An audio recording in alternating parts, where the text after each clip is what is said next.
And so please describe to me what the aesthetic look is exactly. More like this guy here. Yeah. So we'll go ahead and bring Oh wow, you really have to come in here? like this guy here. Is this No, is this really happening? You met the other guy behind you, bro. Like I don't know what you're talking about. I'm right into that bad boy. You can stay right there, behind the camera, behind the camera. No, see now you got me jealous now. That's okay. That's not so fair. You're more in the category like Luther Arnold. Okay? My man. Okay. Yeah. Arnold Ferrigno. Huh? Okay. Aesthetic.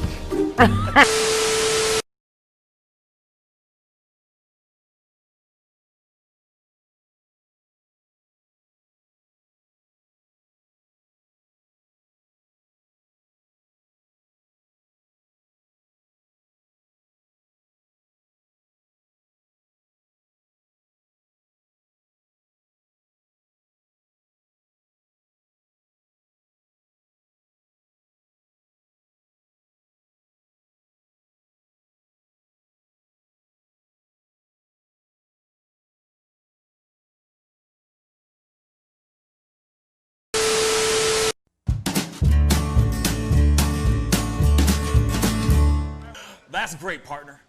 You two ever go outplace everything in its proper place? That does not make sense, but we usually do go, we head to Kroger's and we work. Oh, yeah. I've got a lady waiting for me back home also.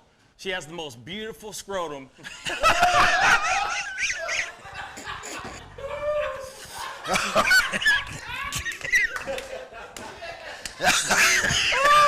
Oh, God. And when she sings, she sounds just like a puppy dog.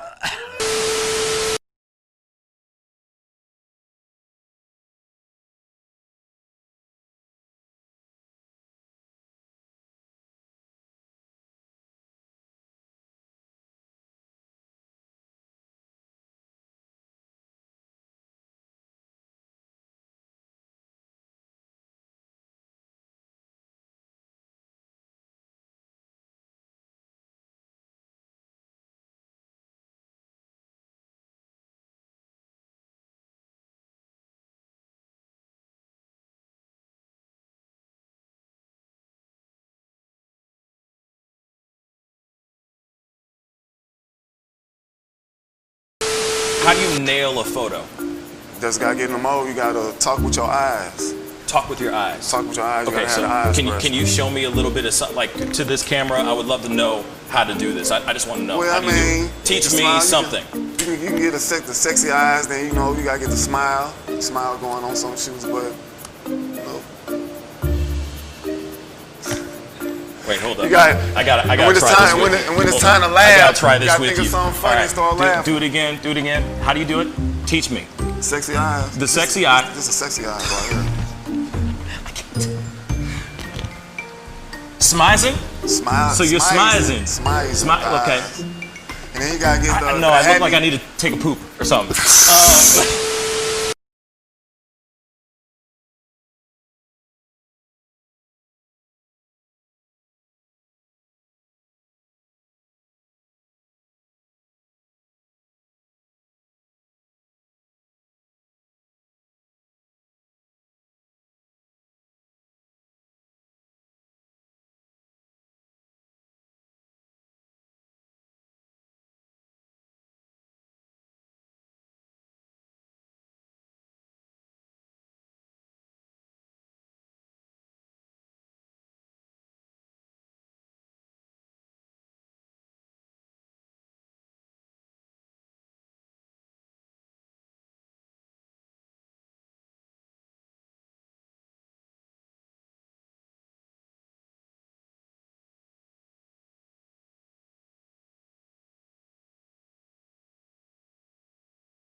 Wish words were like little toy guns. No sting, no hurt, no one, just a bang, bang.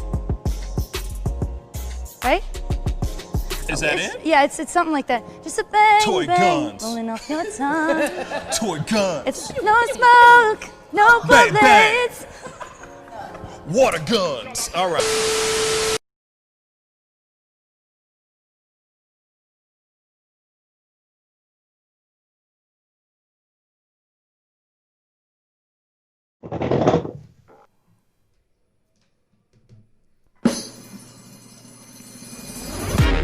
Pascal, you are now rocking with that dude Pascal. We be going wild, Haitian in the building, so original. Got the haters catching feelings. Get your hands up to the ceiling and keep them held high. Cause St. Louis is ready. Forget about it, goodbye. Hold up, we just saying hi. Five somebody rise up. Weekdays, catch us live. Somebody, let's go. Good morning, everybody, and welcome to the Pascal Show. Good morning, everybody. Good morning. Yes, it's a wonderful, wonderful day. We got the fellas in the house.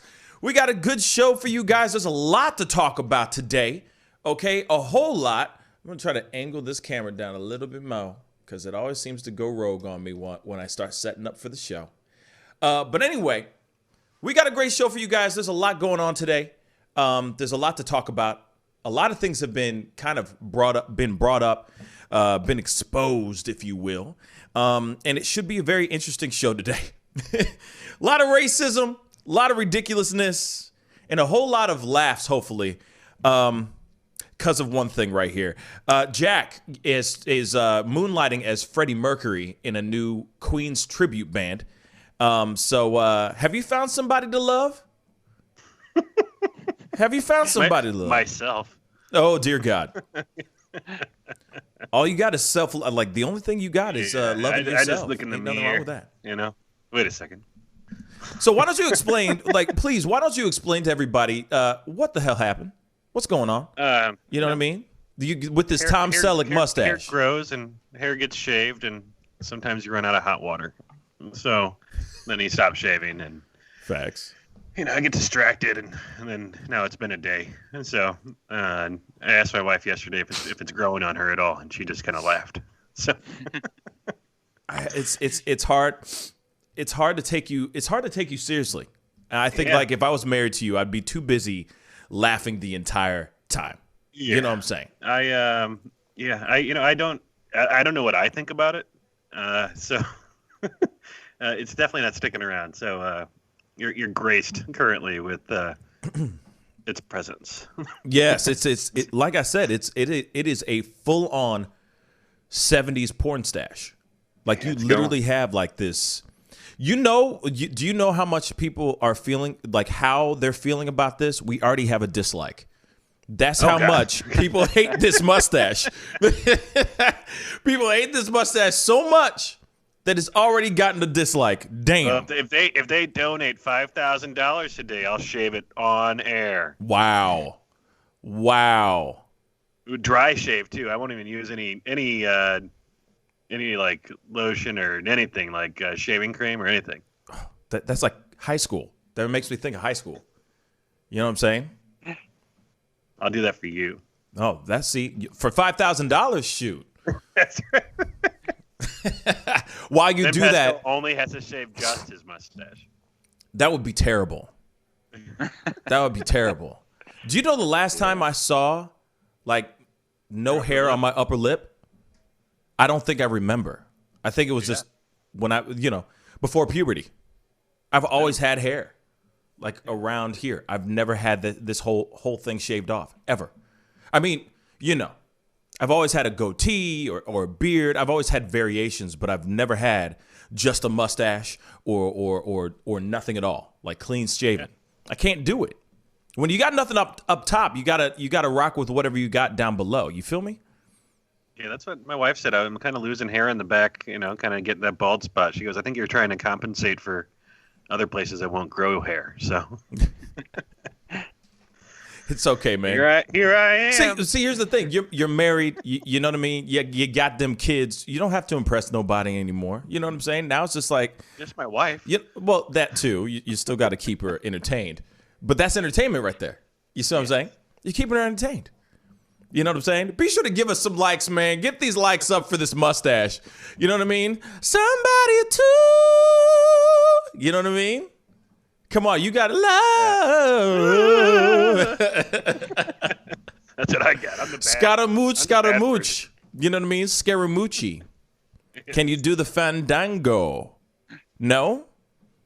I mean, seriously, if you're going to rock a mustache like that, you got to make sure you have those Queen songs like ready to be pulled out. I was going more of like the Saturday Night Live, like the Bears, you know? The Bears. Okay, but that's a deep cut. The Bears. That's a whole like hella throwback. You feel me? Yeah. Way throwback, like deep all the way back. You know what I'm saying? But anyway, aside from your mustache, David, how you doing, man? How you living, bro? Oh, pretty good. I'm tired. Just been reorganizing the house for the past 2 days. Yes, moving all the furniture. I see that. I see that you're in a new place, in a new room. Yeah. You know what I mean? Yeah. I like it. This is probably. Yeah, I'm not sure if this is permanent yet because I'm painting the back room right now, so I might move it again. But either way, it's going to be the setup more or less. That's nice. You know, other thing I like about it is that you're clean. It looks cleaner. Like I could see you more sharp.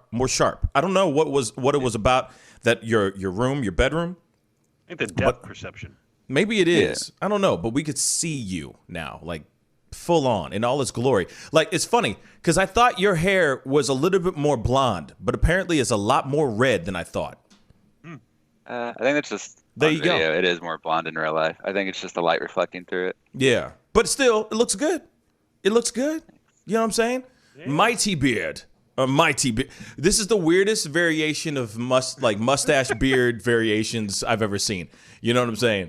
Yeah. But we're getting wrong with it. I'm going to Photoshop my mustache on your beard, David. Please, I dare you. And then bring it out, and we'll turn that into a T-shirt. Done. There you go. We'll do a face Done. smash. Speaking of T-shirts, we do have a whole lot of great stuff. Tell them about it, Jackie Buck. Yeah, we got a few things that have been put up. But if you can go to Teespring, and I'm going to post this link up in here. But it's /stores/ the Pascal Show store with dashes all in between those words. And I'll put a link. You might have to recopy this link because for whatever reason it doesn't like me posting links. So not so helpful there, you know? Yeah, and we got a few new things that are in the works. I'm currently working on this Bernie imagery meme thing that we got going on to get it uploaded. It's just a very large file that I'm trying to convert. So, but the other stuff here, let me see this little thing. You can go get yourself a mug or a shirt and a hoodie. Yeah. We got a couple cool little things on there. We got some people that have been buying some of the merch. We got some people buying some mugs and a couple of hoodies out of there. So we appreciate all the support. Shameless plug. Yeah. We need the support. You know what I mean? If we don't get it, we can't survive. We cannot keep these keep these wheels keep on turning. You know what I mean? I mean, isn't that right? I'm gonna quote every 80s and 70s song I can think of throughout the entire show today because of that stash. You understand? You know what I mean? Oh yeah, baby. You know what I'm saying? Today, strobe light in the back. Oh yeah. You know? So definitely go check it out. I don't know if he put up the link or not, but I will definitely it's in the chat over there. It is. So yeah, you just gotta I don't see it. Is it gone already? No, it's there. Here, I'll hit it one more time. Boom. Please. Because I don't see it.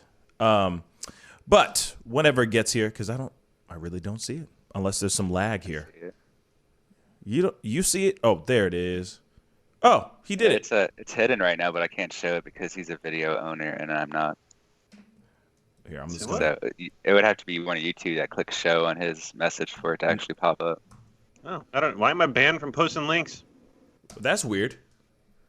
That is very, very weird. I used to be able to, and then all of a sudden one day I wasn't able to anymore. Let me make sure that this thing is the right link because I heard somebody messaged me yesterday telling me that that is the right one because apparently the one in the description is sending out like the old link. Well, I think the one in the description actually gets cut off, and we have to put a Bitly link into that because there's a certain threshold of characters, and I think it got cut off. Okay. So I'll fix that up. Very nice. Thank you. Thank you. So let's jump into the news, shall we? You know what I mean? No one cares about how I'm feeling today, so that's okay. How That's are okay. you, Pascal? I'm doing okay. Thank you so much for asking. Oh, that's so sweet. That's so sweet, man. Bruh. No, I'm doing okay. You know what I mean? Living life like it's golden. You know what I mean? Today's another day. Feeling really good. It's Wednesday. It's hump day. Therefore, there's only 2 more days until the weekend, which I'm very excited about. Yeah, there's a lot of things to talk about for real. And, ooh, that's cool, actually, David. That's actually not a bad idea. The beanie with the Mitt and Bernie sitting on the top. That's actually not a bad idea. Thank you for that idea. So yeah. Like I said, I showed the design last night. You know what I'm saying? So, and I'm very excited about it. By the way, random, just a quick left turn before we go into this conversation. Do you need it in a PNG? Is it easier for a PNG? That's what I'm working on converting it to. I could send that to you really quick on as a PNG. Yeah, if you can send me both. I can post them up right now. I'll just do that because that'll make things a little bit easier and faster. And then let's go into this conversation, of course. Hold on one second. I'm just going to forward you. Okay. Hold on, because we got stories to tell. We got stories to tell, yes. Must strides to have. Hold on, guys. I am so sorry. Whoops. So while you're doing that, I'm going to let everybody know about this crazy thing going on with Gamestop. And I don't know if you're watching the stock market because there's been a serious short squeeze going on.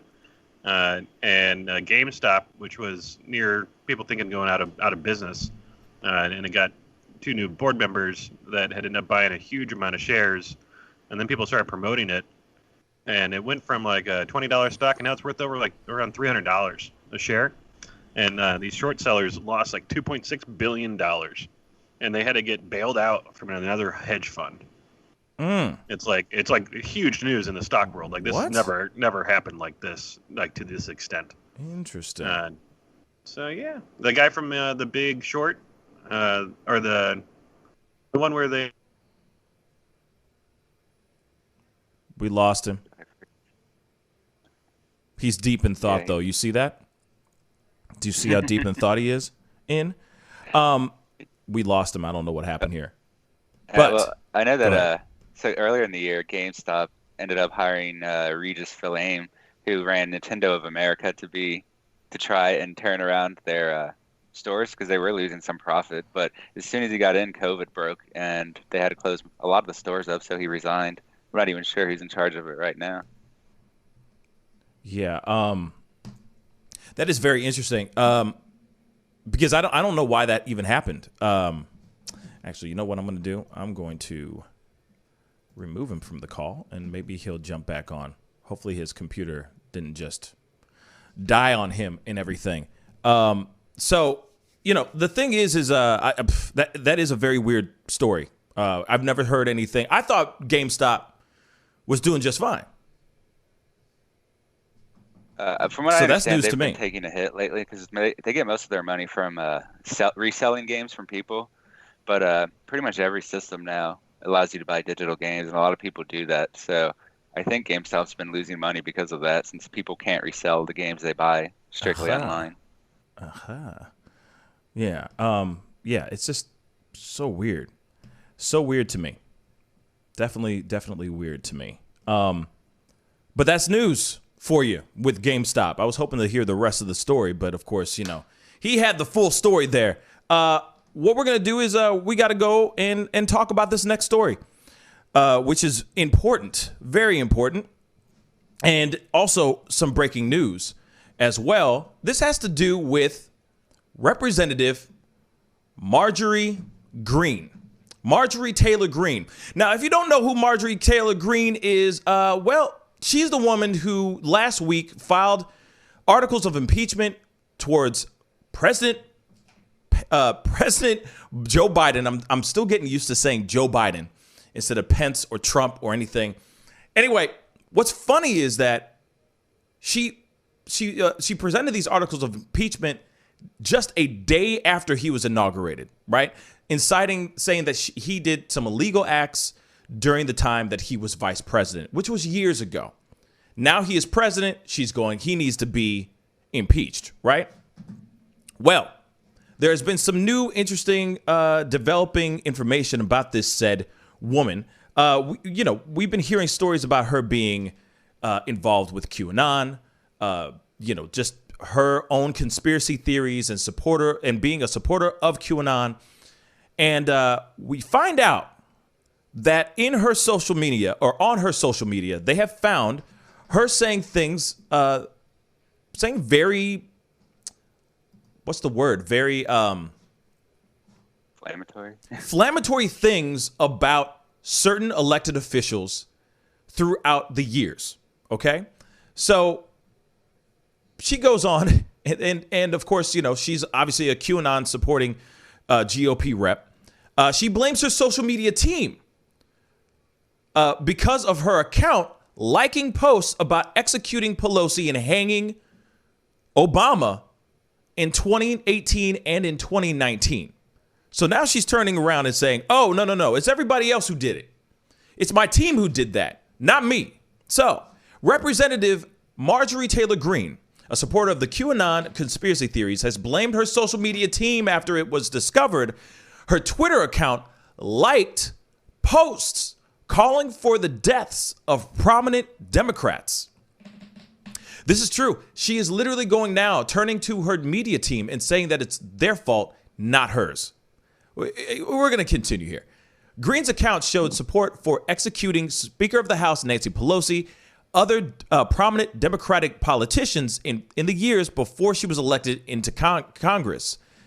Greene, who now represents Georgia's 14th congressional district, repeatedly posted debunked conspiracy theories and liked posts from the far right extremists in 2018 and 2019, according to a CNN K-File review of hundreds of posts on Greene's Facebook.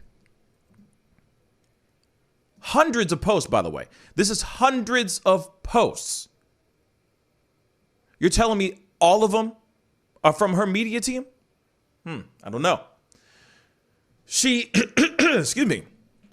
She reportedly liked a comment in January 2019 that said a bullet to the head would be quicker to remove Pelosi from her role as House Speaker. She reportedly liked a comment in January 2019 that said a bullet to the head would be quicker to remove Pelosi from her role as House Speaker.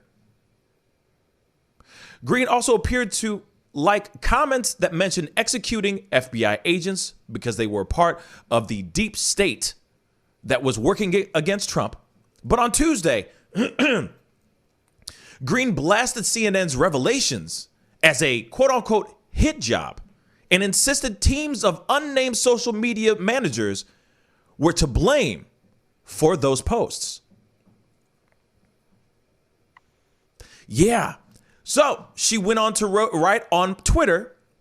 She said, I've had teams of people manage my pages. Many posts have been liked. Many posts have been shared. Some did not represent my views. Right. So, in a April 2018 Facebook post, Greene went on a conspiracy-laden tirade about the Iran deal in an effort to slam former President Barack Obama. A person asked the future representative, now do we get to hang him? Meaning H and O? In reference to Hillary and Obama. Greene responded, stage is being set. Players are being put in place. We must be patient. This must be done perfectly or liberal judges will let them off. So you're telling me that her media managers wrote that ish? I'm just saying, media managers wrote that ish? Real talk? That doesn't make any sense to me. She responded saying stage is being set. She sat down. No manager went around to respond to that. I'm telling you. After they say, now do we get to hang him? Meaning H&O. And her response is that. Do you know how heavy a response that is? I mean, just stopping right there. Do you see how heavy of a response that is? Do you really think that a account manager to her social media accounts is going to respond in that fashion? I'm going to say, hell to the no, hell no. You know, for a fact, she pulled out her phone and she started going to work on that QWERTY, okay? She went to work on that keyboard.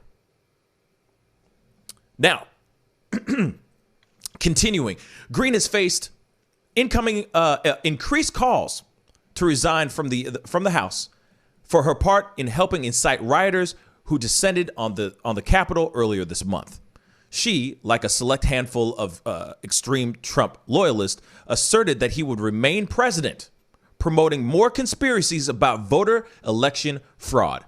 She also faced calls to resign last week after Media Matters reported that she agreed with sentiments describing the Parkland shooting as a false flag operation, referring to acts carried out by a group to appear as if they are perpetrated by another group or individual.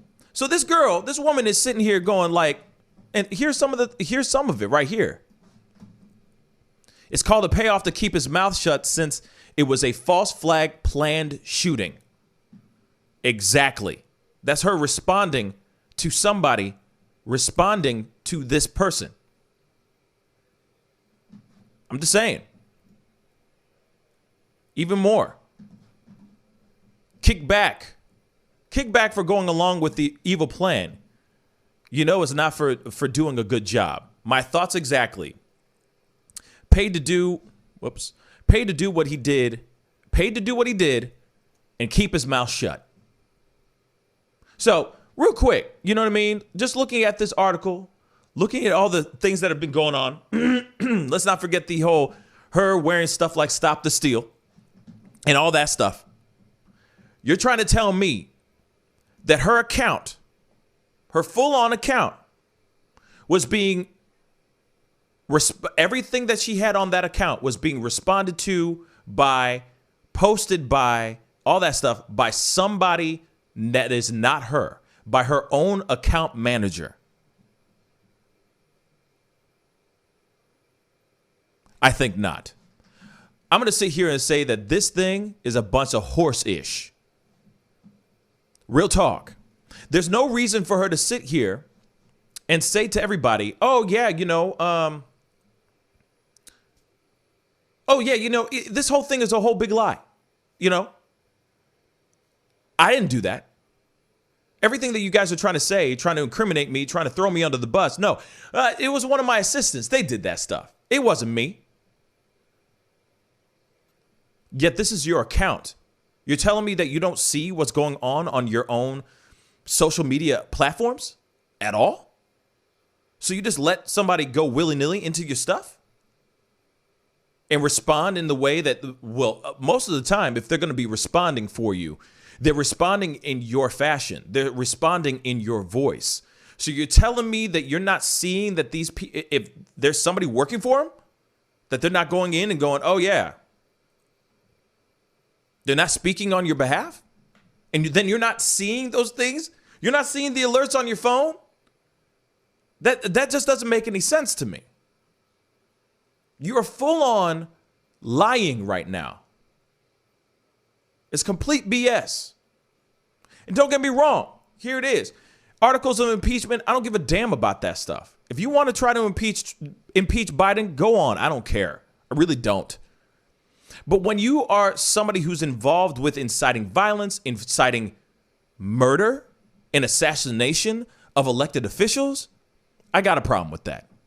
Then not take the blame, not take responsibility for what you've posted over the years. by throwing your own people that work for you under the bus by saying that they're the ones who responded to those texts, those are the ones who put up those posts, yet it's your account?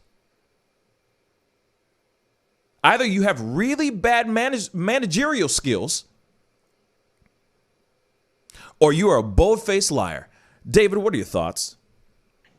Yeah, I mean, I agree. She might have an account manager or whatever. It's not too unusual, but I'm sure she knows what her manager is posting. She's probably the one giving her guidance for it. And I mean, ultimately, even if she didn't post it herself, which it sounds like it is her posting, just from the language she uses, it's still her responsibility for what people are using her account for. I mean, like, if Biden's like Twitter account manager started saying some crazy stuff, that people aren't going to just let Biden slide by because it was his account manager. They're still going to go after him because it was on his account.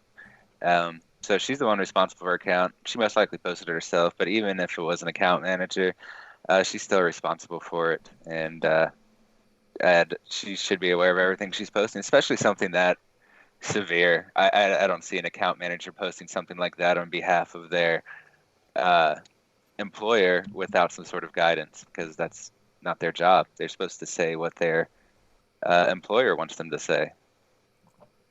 Exactly. They're in full on. They have a responsibility to speak and respond on behalf of their boss, on behalf of the actual account that's being made, not the other way around. Not, oh, they're supposed to speak on behalf of their own opinions. No.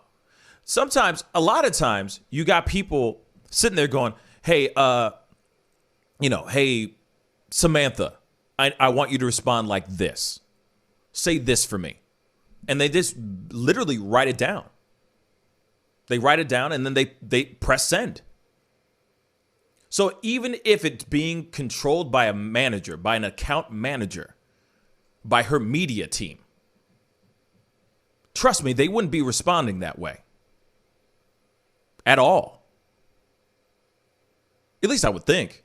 Unless her team is just extremists as well.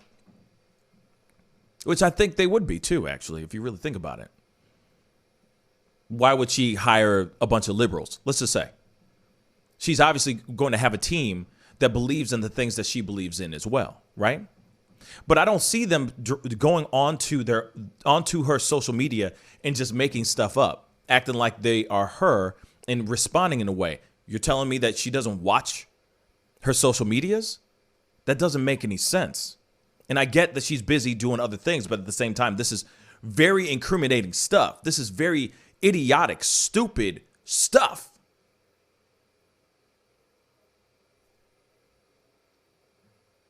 She's lying. The chick is lying, y'all. The chick is straight up lying. And of course, she's going to be put under fire right now because she's already trying to impeach Biden seconds after he had been inaugurated. But at the same time, I mean, she's just as bad as Boebert. And I wouldn't be surprised if she was involved with inciting violence on Insurrection Day.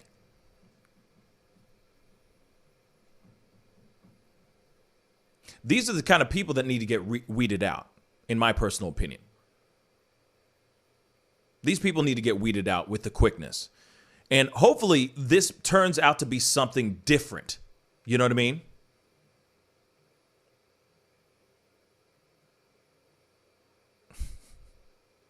Sorry, just reading a really ignorant comment. But these are the things that hopefully they use and they turn it around and put it out there for something, for a better outcome. You know what I'm saying? That's what I'm hoping for. That maybe these kind of things weed out the crazies. Any thoughts, David? Yeah, I mean, this is this is just something we're going to see more of, I think. Now, a lot of these conspiracy theories are being challenged for, say, the majority of people, but for the remnants, like say those at Trump's rally before the Capitol building, like they're going to be incredibly like confident in their belief of what happened, and so it's not too surprising we're hearing this from people. I guess it is obviously a big problem, and I think that sorry to say, these people need to have someone keep an eye on them. I'm not saying they should be arrested or anything for what she said, but it makes sense that her accounts would be getting rid of, and that that's the kind of thing the FBI will watch you for, because you're not supposed to even joke about killing the president or a previous president. So she pretty much allowed them. She's pretty much gave them permission to investigate her by saying that she's pretty much giving the judge a perfect reason for a warrant to keep an eye on her, and it's probably for the best.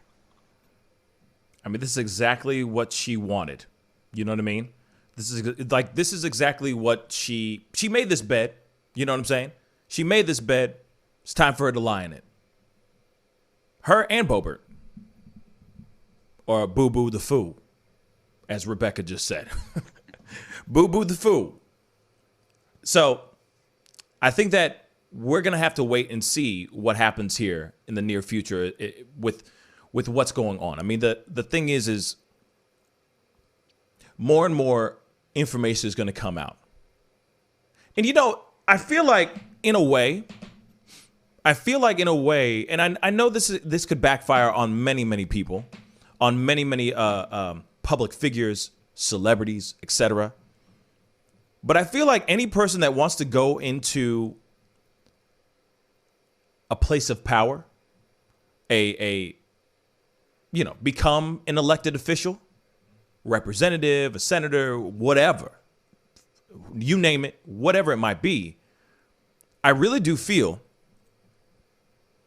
that they should all get a deep dive on their socials.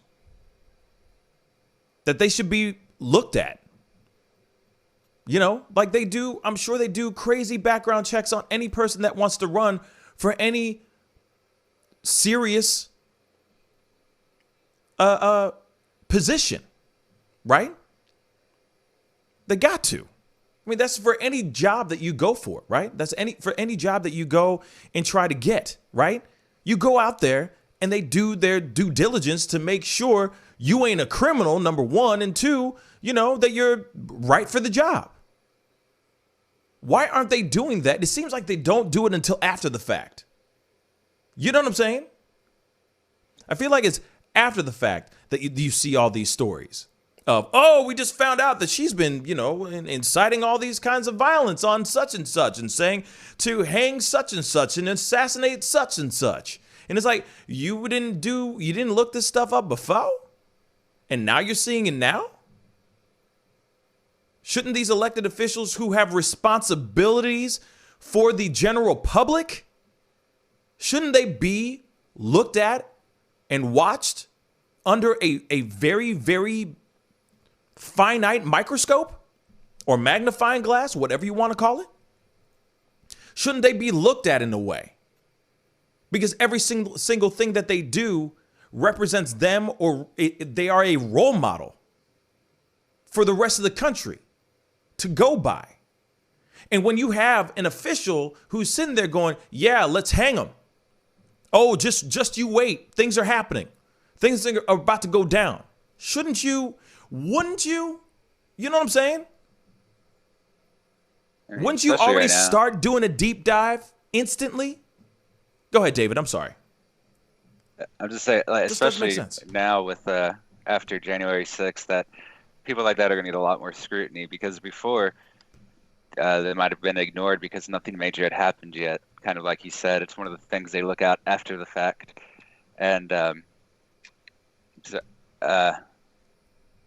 mean, they do need to keep an eye on these people a little better. I mean, that's part of the problem, is that there really is no background checks to be a a member of the House. I mean, the party you join with might do a background check for you, but it's not like for a civilian where they have to go through all these investigations and answer all these questions if they want this equivalent of a clearance or anything like that. And it's yeah, so it makes sense that they're going to watch her. I think they could even go so far as to try and get her pulled off of social media, not through the law, but through the policies of the people or the companies that run those platforms. And that might be one good way of going at it. So far, she hasn't really provided evidence for her previous claims of what she said was like corruption and fraud. She has claimed that it existed, though. It's just it's one of these people that just keeps saying things without providing evidence, and that has become kind of a common way of managing these discussions now. Yeah, I don't know. I just truly think that there's got to be a new. I think that something like this is just a cautionary tale, I guess, for any elected official or any person that's interested in getting into office, that you should really watch what you're putting on social media. You should really watch what you're doing. If you are a public figure, you shouldn't be saying these kinds of things. I think no matter what, you shouldn't be saying, oh, we should hang such and such or do this, this, and this. That's not what you do, y'all. That's not what you do. I've seen people get destroyed that aren't elected officials, get destroyed. Their careers get destroyed for saying putting out one small tweet that gets interpreted in a very, very bad way, or it's a bad timing type of tweet or social media post. You know what I'm saying? And I've seen people get canceled. I've seen careers get destroyed, lives get destroyed, families get destroyed off of 150 characters or less post. And yet this woman is out here putting out these things, agreeing to these things. That's the thing. Even It's though ridiculous. She's saying this, she's still a politician. So ultimately, she's not really going to face the same repercussions anyone else would. Just by being a politician, that's probably what's already protected her from some sort of repercussions for what she said. And I mean, I think we've seen it especially during the quarantine, that a lot of representatives go by the don't do as I do as I say kind of mentality. And yeah, man. So, I kind of lost where I was going with that, but No, I mean, like, and I understand freedom of speech. I get it. But, you know, even when somebody says, hey, I want to assassinate somebody and they're putting it out there, I feel like that should throw up red flags instantly. Doesn't matter. It should. I mean, especially with what we live with, where we live in, what we live in right now. What happened on the 6th, that literally was only, what was it? Like 21 days ago? I mean, it happened just a little bit ago. We got to take these things seriously. We got to look at these things very seriously. But unfortunately, we don't live in that world right now. People are getting away with these kind of things. You know, and of course it goes into a deeper conversation about freedom of speech and all that. But at the same time, this is somebody that does not need to be here anymore. Period. They should not be in office at all. And I'm surprised that she's still in office, that they're not doing what they can to get her the hell out. It's beyond me. So it's beyond me.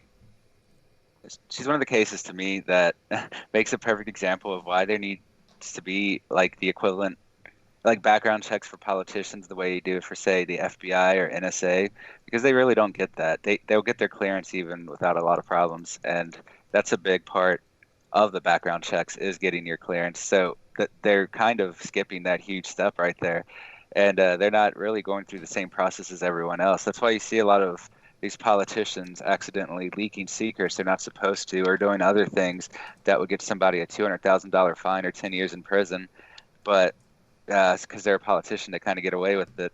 And because no one was really, because their background doesn't matter as much, you can be a much worse person and still be a politician, but you might not be allowed to be in the FBI or military because of the bad things you've done in the past. Right. So there is a lower standard there, and that's a huge problem. That's something that they really need to start looking into. There does need to be some sort of behavior standard for congressional leaders. They're supposed to be representatives. They're not supposed to be up there acting freely on their own and just saying whatever they want.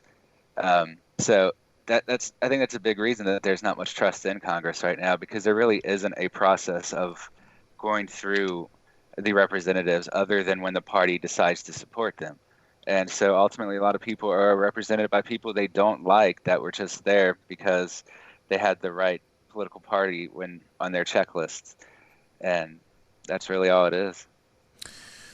Yeah, I mean, obviously this story is going to continue to develop. And I think that she really made waves when she submitted articles of impeachment for President Biden. I mean, I literally think that's what happened. They were like, what's up with this chick? And there you have it. She made this bed. I guess she's going to have to lie in it. For real. That's what she gets. It's a crappy situation, but I don't feel bad for her. Period. I don't. And there shouldn't be anyone that should feel bad for her. This whole situation is whack. And I'm surprised that this wasn't brought up to people's attention a lot earlier. Because that woman is there in office in a position of power that I don't think she should ever have even been granted. That's what I think. But moving on, we got to go into another story. Yes, we got to go into this other story. And the thing is I found this one to be pretty damn hilarious. I just got to pull it up real quick. Now, people have been acting real stupid lately with this whole Capitol riot and everything. There was a Capitol rioter that was obviously having her court hearing because she was involved with this. There have been 150 cases that have been people who have been arrested. There's over 400 cases still open. They're still trying to find the people, ID the people, etc. And it's terrible that there's still 400 cases out there that they're still trying to get said people. But I wanted to show you guys this because this girl, I don't know. I mean, straight up, this is what you get when you decide to do something terrible. Put yourself all over the Instagrams and the social medias, whilst, committing treason, pretty much. And, she's leaving the courthouse after a hearing. Just check out what she does. Why did you storm the Capitol? Why did you storm the Capitol? Do you have any? No comment. What would you say? What would you say to the families of the 5 people who died? What would you say? She's just look at that gazelle, just running so fast, just like a gazelle. What would you say to the 5 families who died, Miss Pert? Miss Pert, why did you storm the Capitol? Miss Pert. What would you say to the families, Miss Pert? Wow. Do you have any regrets? The fact that she is getting that much ground, covering that much ground in heels, I give her mad props on that. She got some hoofing abilities, man. She running, she booking right now. Actually, I'm wondering, is she training for a marathon? Inquiring minds would like to know. I mean, she's booking it. Do you believe the election was stolen, Miss Pert? How do you think she's going to answer that? Like, she gone. She gone, man. She gone. Run, rioter, run.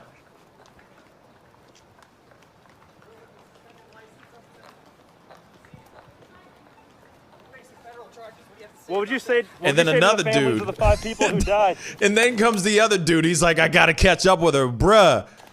What would you say to the families of Hilarious, right? That is real. So they walk out of the court. And, of course the reporters are there. Of course they're going to make the reporters are going to be making these guys' lives a living hell. Why? Because they made people's lives a living hell on the 6th.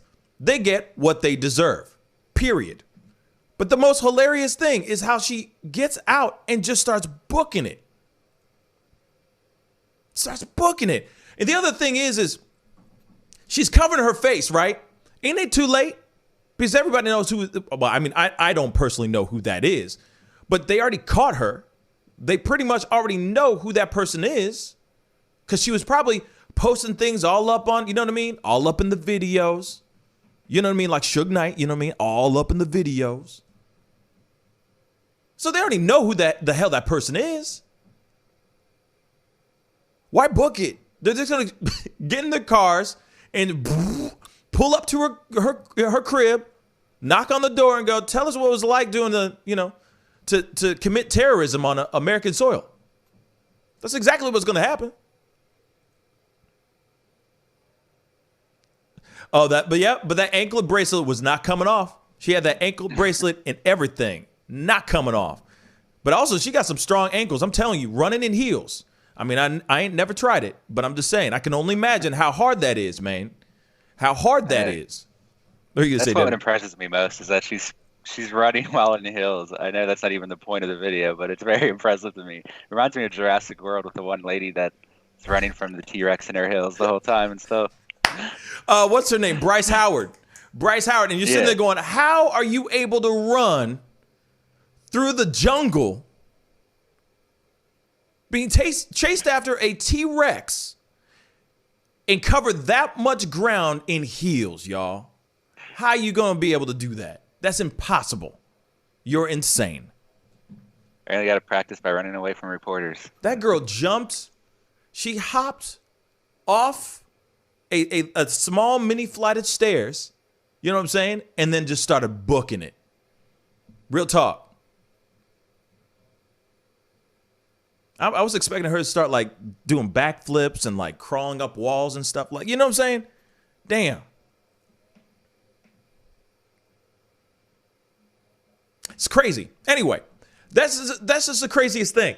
Because the thing is they've already been exposed. These people are already out here. Why run away? You were doing it saying, they're stealing our country. We're taking our country back. So what's the big deal if a reporter comes up to your face and says, hey, I got a question for you. If you're still crazy, if you still think those things, if you still think those radical thoughts, just keep speaking it, baby. What's the point? You know what I'm saying? Be committed.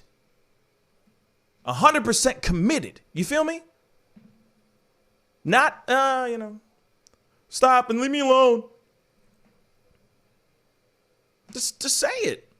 And just do what, you know what I mean? Keep with it and keep walking. I said what I have to say. Thank you so much. Bye. But she ran, bruh. She ran.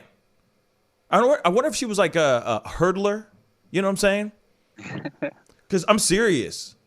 Or maybe she's working on that P90X, you know what I mean? Because all that isolation and that social distancing thing. You know what I'm saying? Maybe she was just like, you know what I'm saying? She did have a good running stance even with the hills on. Dun, dun, dun, dun, dun, dun, dun, dun. You know what I mean? Like she jumped that. I mean, man. You know what I mean? Like I said, she had some strong ankles. Apparently, Shay got some strong ankles too.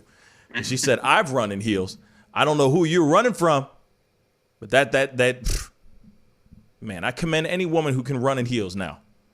That is no joke. That is no joke. But anyway, let's move on to the next story, y'all. I just thought that was funny, something to look at, something to laugh at, share a quick little chuckle. We got to jump into this impeachment talk.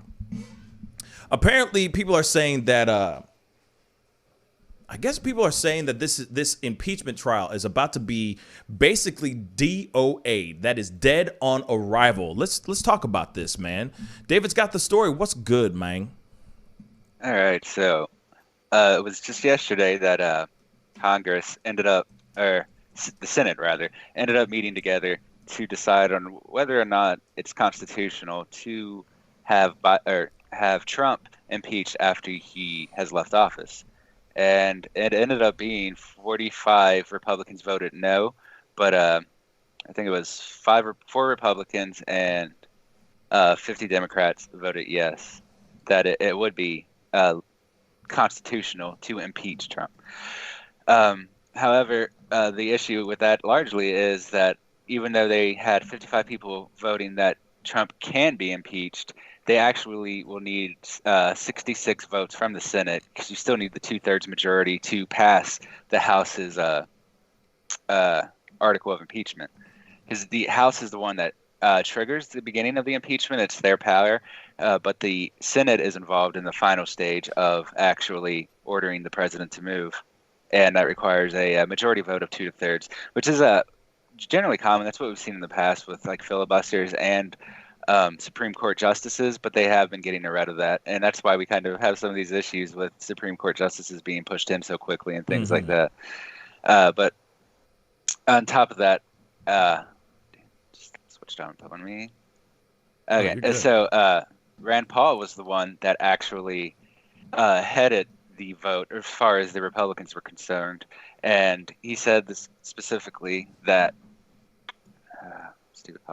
45 senators agreed that this is a sham, that this sham of a trial is unconstitutional. That is more than will be needed to acquit and eventually end the partisan impeachment process. The trial is dead on arrival in the Senate. And I mean, it looks like he's right. A lot of people do disagree with him, but just based on the numbers, they are not going to be able to get that 66 votes to actually impeach Trump, to kick him out of office. I mean, he's already out of office, but to certify his impeachment, I guess. Interesting. So that he can't get back into office in the future. Rand Paul's main argument for this, well, I mean, he knows for sure that there's not enough people to win the impeachment if all 45 stay strong. But his reasoning is that it's unfair and that they've been ignoring this kind of threats in the past. Rand Paul goes on to say, one of Bernie Sanders' supporters came to the battlefield, nearly killed Steve Scalise, but nobody talks about impeaching Bernie Sanders. Maxine Waters has said, get up in their face, says Cory Booker, saying, become a mob. We want you to mob them at restaurants and cause mayhem. That sounds like an incitement to violence, but nobody's talking about impeaching Maxine Waters. Nobody's talking about impeaching Bernie Sanders or Cory Booker for saying, get up in their face. And so he is the one that's kind of heading this. He has been a supporter of Trump for a while, even after most of the GOP broke with him. And so it's not too surprising that he is the one speaking out mostly against the impeachment. But just based on the numbers, he is mostly right. However, Senate Majority Leader Chuck Schumer argued that Paul's assessment of the situation was flat out wrong, claiming that it had already been completely debunked by constitutional scholars all across the political spectrum. So basically, Schumer is arguing that it is just and legal, but Rand Paul is arguing that it's not just, but more importantly, he's arguing that they simply don't have the numbers because there's not enough GOP senators to pass the impeachment. Interesting. We got a video clip from Fox News. Let's check this out, too. Trial and Senator Rand Paul objecting to impeachment today, calling the looming trial an unconstitutional sham. He joins us right now. Senator, it's good to see you tonight. Thanks very much for joining us. And we know that the Senate has voted 55 to 45 to set aside your point of order that impeachment is unconstitutional. Tell us about it. Well, we put forward a motion that said that basically you can't impeach a private individual. You can impeach a president, but this is why the Chief Justice didn't show up. If it was the president, the Chief Justice shows up. The fact fact that the Chief Justice wouldn't come and refused to come means that this is a private citizen, but the Constitution doesn't allow for impeachment of a private citizen. So we put this issue forward, but the most important takeaway from the issue is they don't have the votes to convict. We had 45 people, 45 Republican senators say that the whole charade is unconstitutional. So what does that mean? It means that impeachment, the trial, is dead on arrival. There will be a show, there will be a parade of partisanship, but the Democrats really will not be able to win. They will be able to play a partisan game that they wish to play, but it's all over. This shows that they don't have the votes to win, so they will just slog through this and they will try to punish Republicans. But that's all this has ever been about, not justice. It's about a partisan game where they don't want the election to be over. A partisan game, but is it also about stopping Donald Trump from doing anything in the future? I mean, the other day, Eric Swalwell said something like, we must ensure that Donald Trump can never do this again. I wonder if he told his Chinese spy girlfriend that before he told the rest of us. Here's the thing about this. They want to say that he incited violence because he said, go fight for your country, and he said, march peacefully and patriotically. So what I put forward in my arguments today were 3 instances where Democrat words appear to have incited violence. You remember the Democrats said that the Republican plan for health care, back when we were debating Obamacare, they said it was get sick and then you die. Well, can you imagine having a sick child that may be dying and you're told that the Republicans want your child to die? That sounds an incitement to violence. And guess what? One of Bernie Sanders' supporters came to the ball field, nearly killed Steve Scalise, wounded 3 or 4 others, shot one of the staff members 10 feet from me, and spewed 200 bullets and would have killed more had the police not stopped him. But nobody talked about impeaching Bernie Sanders. Maxine Waters has said, get up in their face. So has Cory Booker. Become a mob. We want you to mob them in restaurants and cause mayhem. That sounds like an incitement to violence, but nobody's talking about impeaching Maxine Waters. Nobody's talking about impeaching Bernie Sanders or Cory Booker for saying get up in their face. So it's a significant hypocrisy and double standard that they're putting forward, and they should be called out on it. We should not be shy about calling them out about their hypocrisy. By the way, let's not forget the summer of love in 2020, Senator, when we had Molotov cocktails being thrown in the faces of police, where we couldn't get anywhere near the chop zone in Seattle, and all small businesses in our big cities had to board up. I don't remember hearing a peep from any of your colleagues on the left in the summer of love. You know, there's more. I'm gonna play more, but I'm so tired of people trying to compare what happened, the stuff that was happening in the streets to what happened on the Capitol. Like, there's a difference, y'all. There's a difference. And I'm really, really sick and tired of seeing Fox News try to flip it. You know what I'm saying? Trying to flip it as much as they can, going, oh, you see, they did all this stuff. And I reminded him of that as well. But the thing is, none of them are responding to this at all. And I think we caught them flat-footed. I didn't think they realized that the vote we took today is essentially a mirror of the vote we will take at the very end. So we've had a preliminary vote that shows that 45 Republicans don't even think the procedure, don't even think that the trial is constitutional. And so that shows you they are not going to win. This is a partisan thing that they want to put forward, but I don't think this is not see, that's the thing. It's not a partisan thing. It's not. This is not like the Democrats only doing such and such. There are Republicans that feel some type of way about this thing too. Yes, I understand some of them think that it's unconstitutional to do this after he has done his term. Like, it's already too late. And I could see that argument, but at the same time, he did something days, you know what I'm saying, before the inauguration. He should most definitely be held accountable for the things that he did when he was in power. Just because it's near the end of his term does not mean that he cannot be tried for those treasonous things that he did when he was in power. And that's what's so frustrating to me. He should be tried. But they're too scared to do so because they think it's quote unquote unconstitutional. It's unconstitutional what he did when he was in power. And if they were able to find him guilty, throw this thing on him, he will never come back again. I repeat, he will never come back again.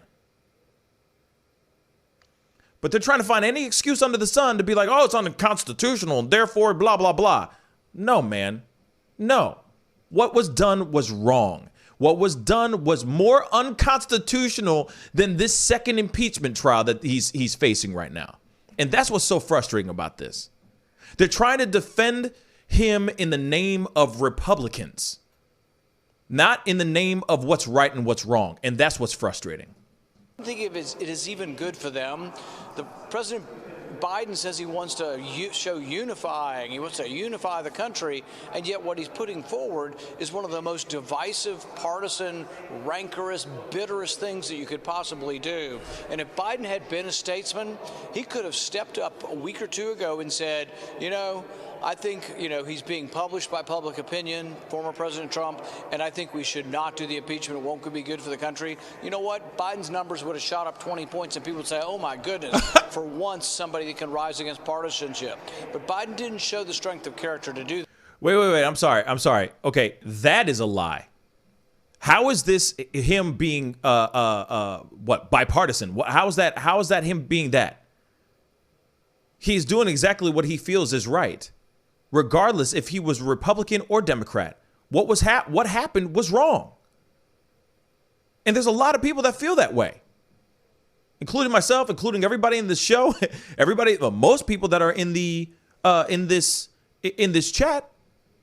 A lot of people feel like he did something wrong. A lot of people feel that what happened in there was wrong.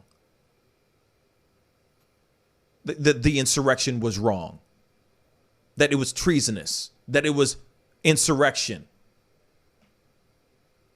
This is the fact that they're trying to flip it around is beyond me, in my personal opinion.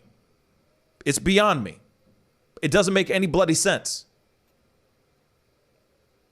If Biden had done this, they would have flipped this thing around and they would have gone in on his ass. Trust, Fox News would be singing a totally different tune right now. Rand Paul would be singing a totally different tune. He'd be like, how dare they do this? That insurrection was putting everybody in danger, including Rand Paul.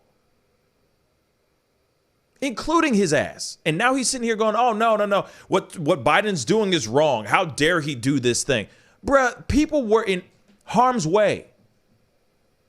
People thought they were going to die that day. People did die that day.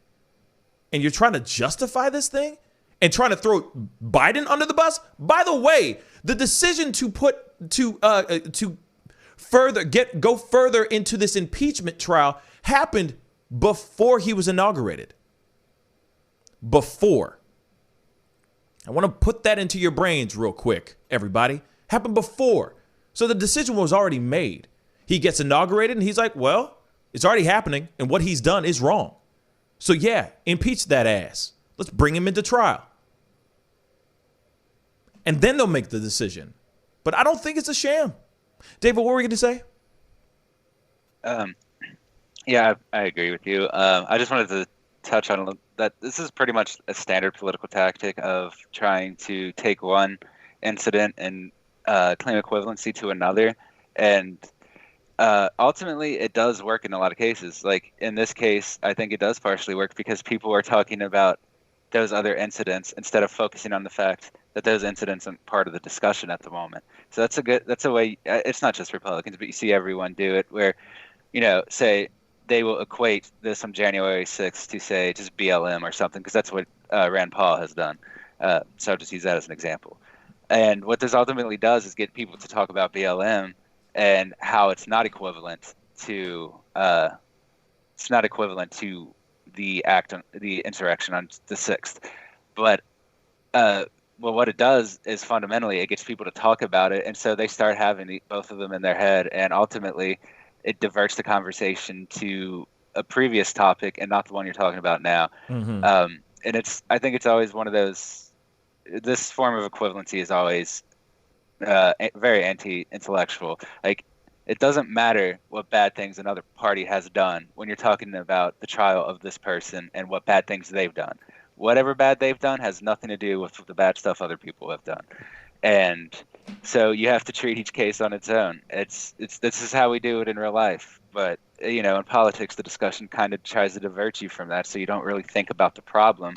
You think about the discussion instead. Mm-hmm. And so you kind of forget the problem and get just completely involved in the argument instead. And it does work. I mean, I think that's we see it kind of working with us even, in that we stop talking about just the 6 and we're starting to talk about how it's not the same. We're talking about BLM and we're talking about other riots that we've had and how they're not the same, when that just ends up diverting the conversation from the fact that we're talking about one specific bad event that happened on the 6th. The events before don't necessarily matter, other than for the individuals that committed a crime at that point.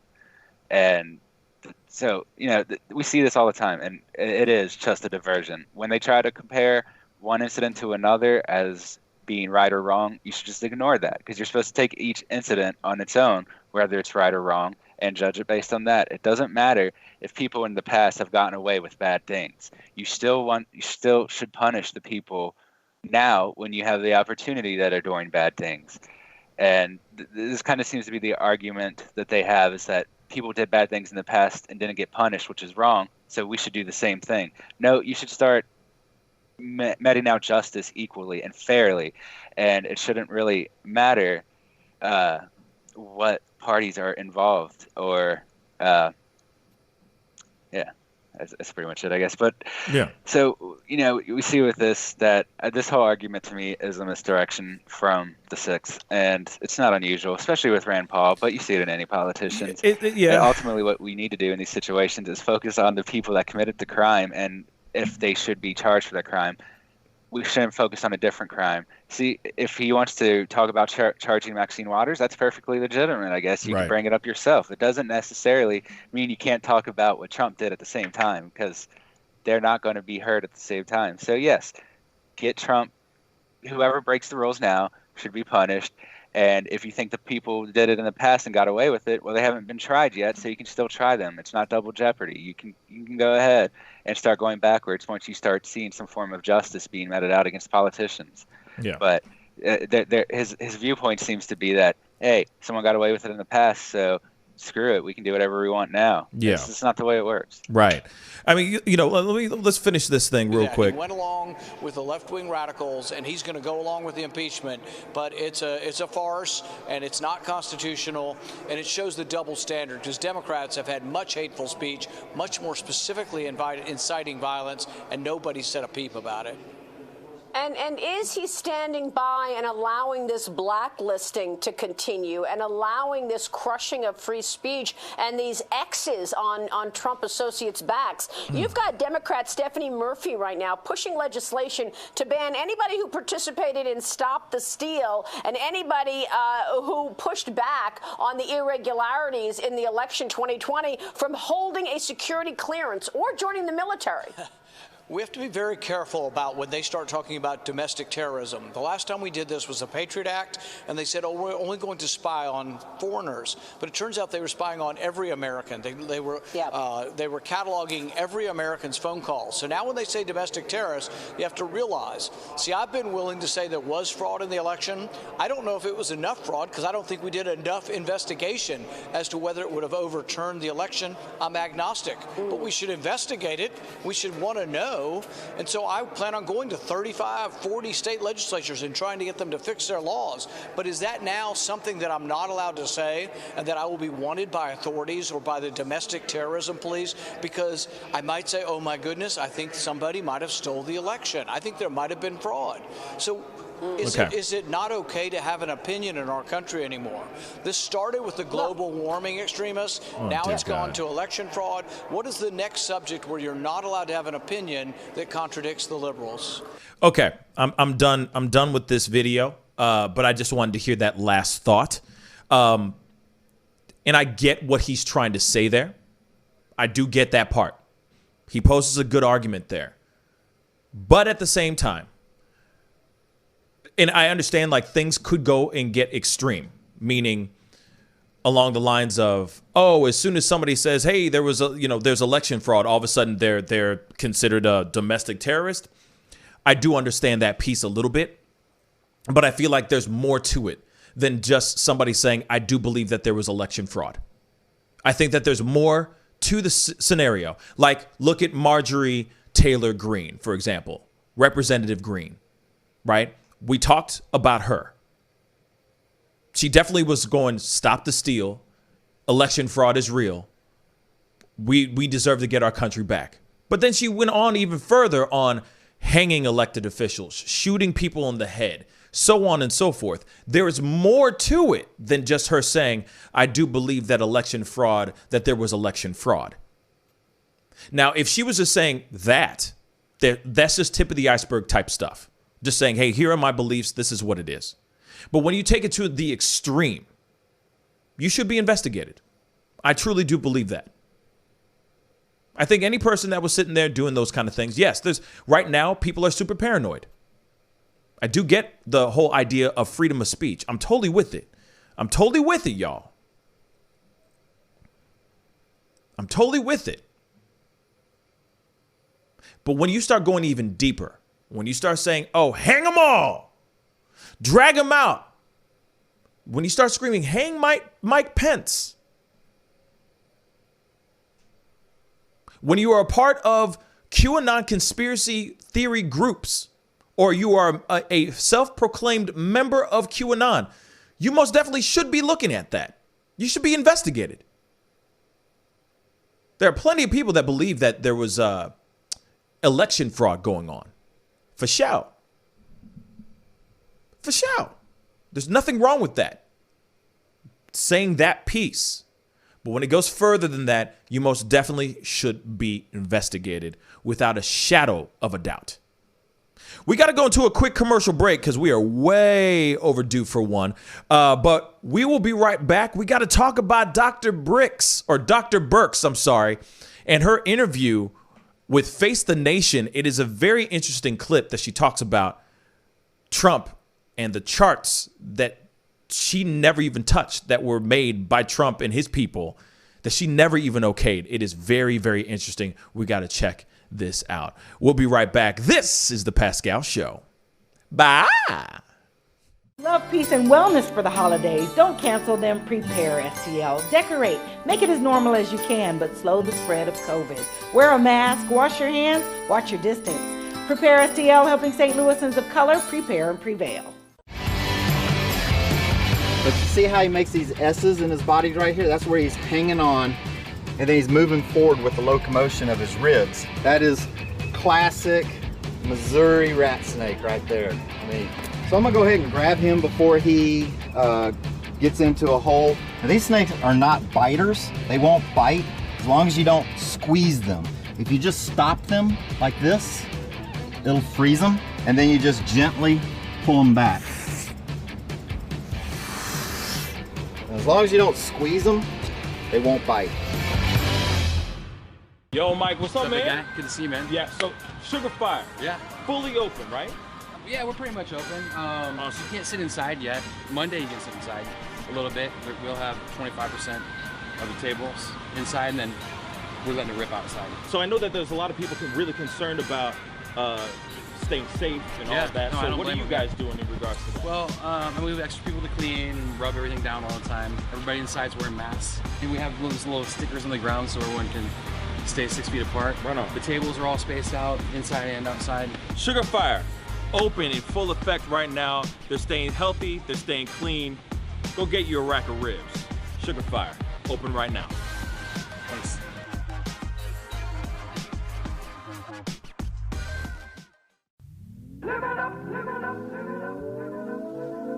The Fur and Leather Center, providing the highest of fur and leather goods.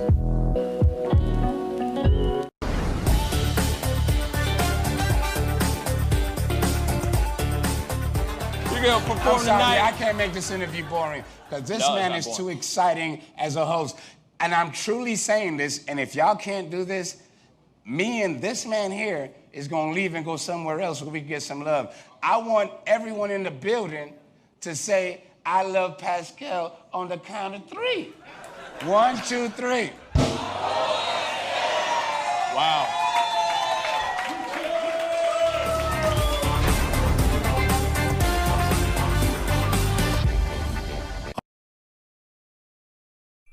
homeowners, and property managers. If you're looking for effective and humane ways to remove wild animals and deal with the damage that they have caused, we have good news for you. Introducing Wildlife Command Center, a professional nuisance wildlife management company specializing in providing animal removal for residential, industrial, and commercial clients. We are the only wildlife company that checks 70 different areas on a structure to determine the answers to the following questions. Exactly which animal are we dealing with? How is the animal getting inside the home? What kind of damage is the animal doing to the structure? Once we get the answers to all of these questions, we develop and write up an action plan to resolve the animal issue completely and provide a quote to implement that action plan. We perform a very in-depth 70-point wildlife inspection. From visually inspecting the highest point, the chimney, to physically crawling inside the attic space and looking for animals, chewed wires, fecal matter, chewed structural wood. We inspect everything. Our inspection process covers all of the following 70 points: animal-proof chimney cap, roof ridge vents, roof to soffit junctions, dormer fascia, attic gable vents, gutter lines, fascia trim, garage door, utility penetrations, water, gas, electric, and cable, bathroom vents, attic roof ridge vents, attic electrical, wiring, junctions, boxes, and lighting, concrete decks, additions, wooden crawl spaces, basement plumbing, penetrations, ceiling, floor, and wall. Wildlife Command Center's mission is to deliver the finest quality wildlife removal and pest control service that is safe for the environment. For more information, call us now.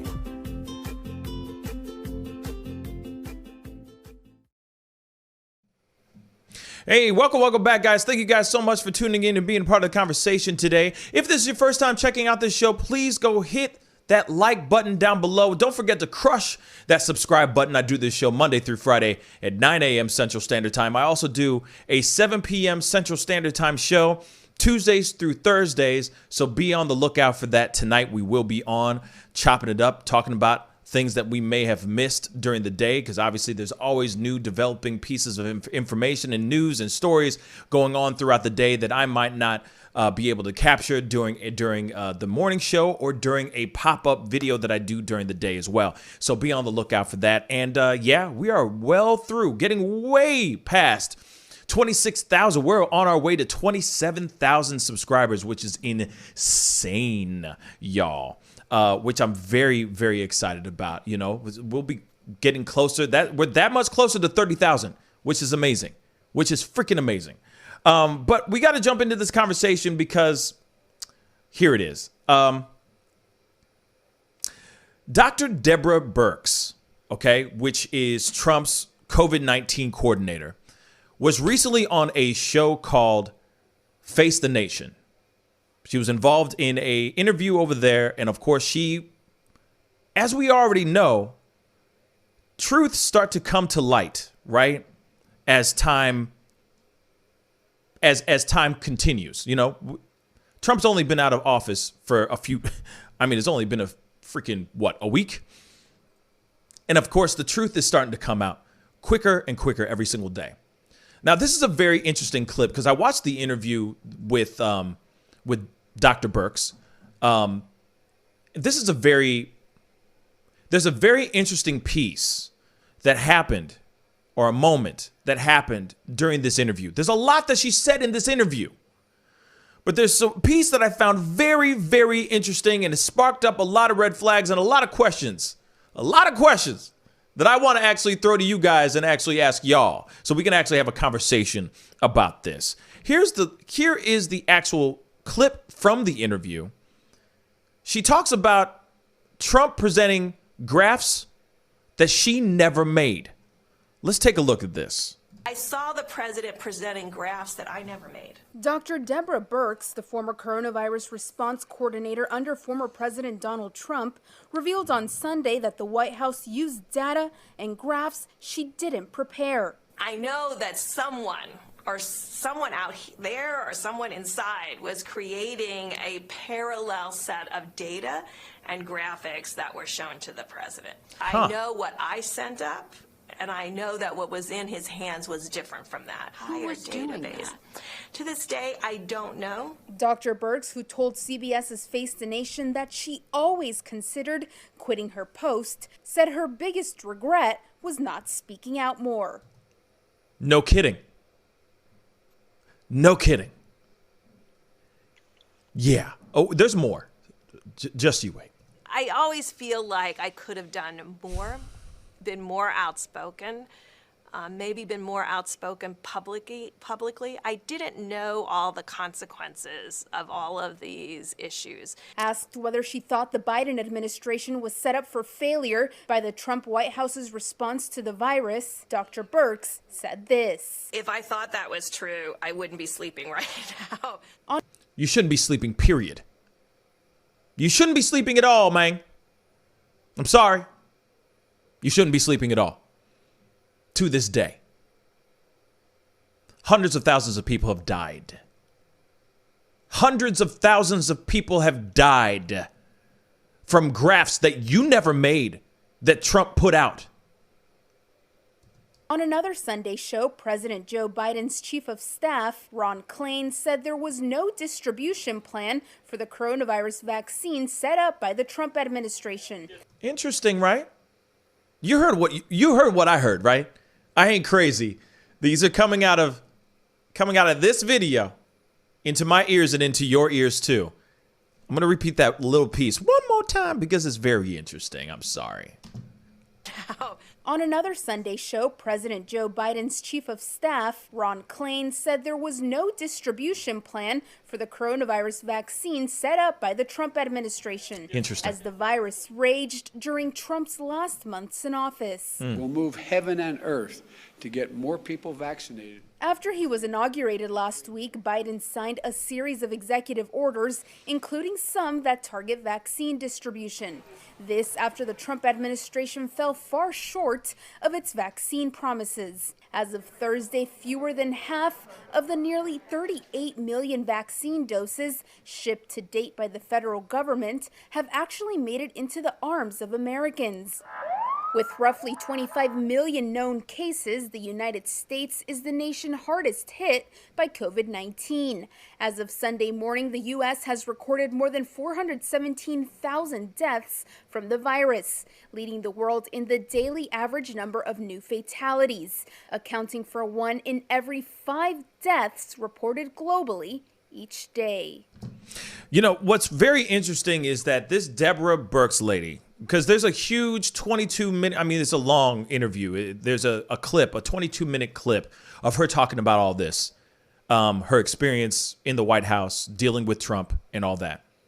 But the one thing that really bothers me more than anything in the world is that she says that the graphs she didn't make herself.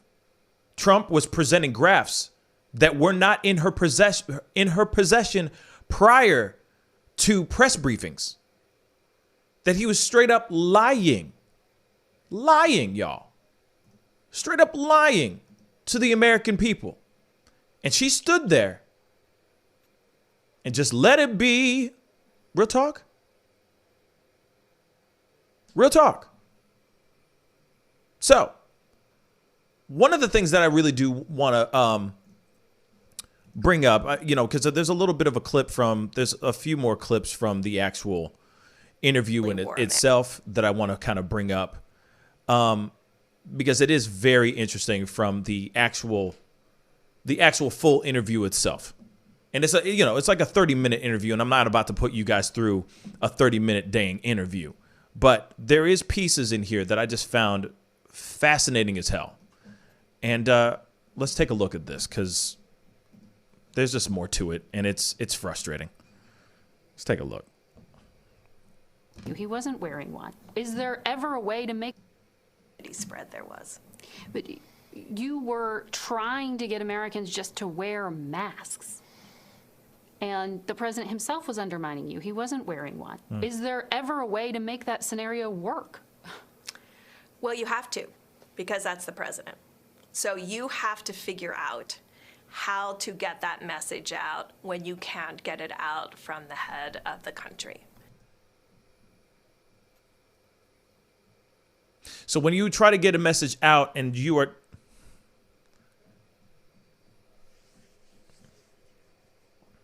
And that's our job. You don't give up. You can't ever, in any moment when American lives are at stake, say, well, this is just too hard, I'm giving up.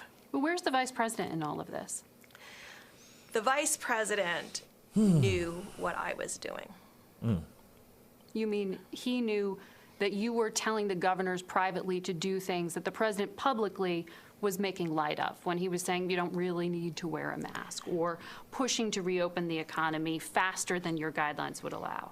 Mike Pence knew that. He knew what I was doing. And he supported because it?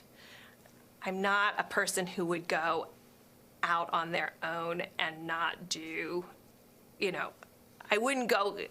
Well, why would you have to be sneaking around? Exactly. You're the head of the COVID task force, and tens of thousands of Americans are dying. Thank you. Why is that a covert operation? Because if this isn't working and you're not going to get that to work, you have to find another solution. Leaving it up to the states, is that the way it should be in a pandemic, is the fundamental question. Yes. Tell me about some of the resistance from governors, because you're going out there and you're telling them to wear a mask, to limit indoor dining. And for some of these Republican governors, that would mean going against the head of their party to do what you're telling them to do. I don't know if that was as much as the dynamic as they were dealing with Republican legislatures and legislators. You needed every single level of government then to work together to ensure that, again, we're talking about behavioral change of American citizens. How much responsibility lies on the shoulders of the governors running these states? A lot. A lot. We have to be consistent. Sturgis was not okay. Yet no one gave a damn about it. None of the elected officials, none of the Trump administration, gave a damn about these things. They just passed this over like it was no big deal. State parties, not okay. Bringing together family members indoors, maskless. None of this, we have to be very clear to the community. And yes, we're going to make mistakes. We all make mistakes. We're human. If you made a mistake, if you had a gathering, at least get tested, wear a mask around those vulnerable. Assume you got exposed and are infected, and wear a mask around those vulnerable. But how did the task force allow the president, who calls himself a germaphobe, to get COVID himself? Exactly. How did that happen? There were only 2 people who regularly wore a mask in the White House. Ooh, she's about to throw people under the bus now. You see? You see what just happened? Now she's trying to throw people under the bus. See who she throws under the bus through what she says. Myself and Tyler Ann McGuffrey, the support person that I had from HHS. So she was perfect. Everybody else wasn't. Yeah. So the staff around the president was not wearing a mask. He's the commander-in-chief. This is a national security risk. How is that possible? I think people believed, wrongly, that testing would be adequate. How is that possible? I think they believe that testing is a surrogate for a public health intervention. But did you say the president of the United States needs to wear a mask? Did you press Mike Pence on that? Did you press Mark Meadows, his chief of staff? There are multiple communications about masking. Remember when I was talking about the stream of data coming in?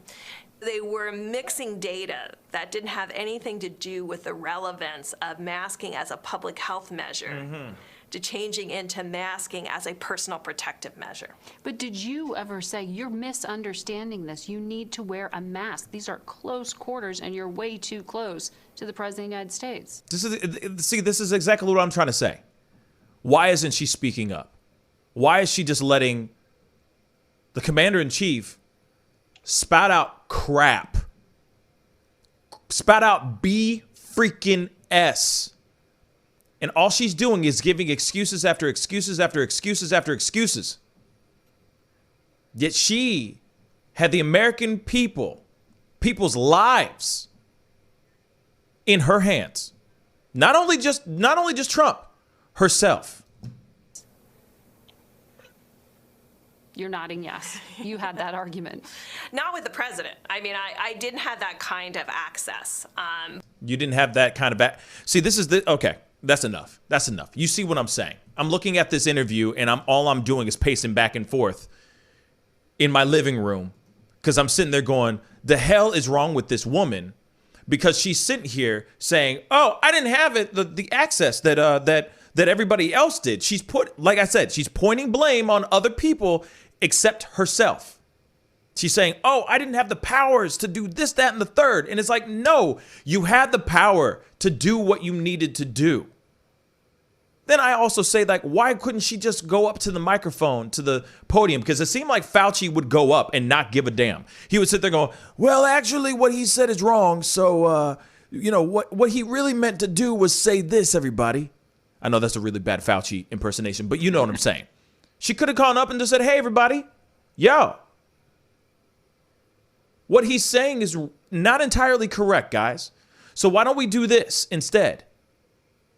And Tammy from the block said, Pascal, she didn't have the power, though. I understand that piece, but she also had the power of getting on the microphone. She had the power of getting on something, getting in front of something. But, I understand. She could have gotten thrown into jail. I don't know, like any extreme measures could have been put onto her. But it's like exactly what Rebecca just said. Too little, too late now. Her coming on and going, oh, yeah, I was being muffled. I was being muzzled, I'm sorry, by the Trump administration. It's like, 400,000 plus people are dead. Nearly 500,000 people are dead right now because of the BS. And these charts, y'all, that were created, that were fabricated, and presented to the general public in Trump's hands. We're doing great. I don't understand. We're doing great. The numbers are going down. Everything's good. No, they're not. You got the woman who has the finger on the pulse of what's going down, giving Trump graphs, and those graphs are being put on the wayside and being refurbished into something completely different. Now I understand this woman is going to be stepping down from the CDC, this doctor, if she even claims herself to be one anymore. They've asked her to step down as a member. I don't blame her, or I don't blame them. She had a lot that she could have done. She had a lot of opportunities. Fauci, I noticed. And yes, Tammy, he was silenced too, but I noticed that he would still get up and say things. Trump pushed him away. As you noticed, as time went on, you started to see less and less of Fauci, because Fauci was going up there and going, well, the science says this. The facts say this, guys. As much as Homeboy is saying right now, as much as Trump is saying this is wrong. Let's go this way, guys. Let's not No.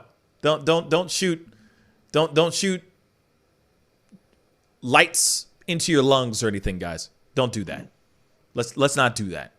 And I'm not going to walk down the alley of the bleach or the disinfectant conversation. I'm not. But at the same time,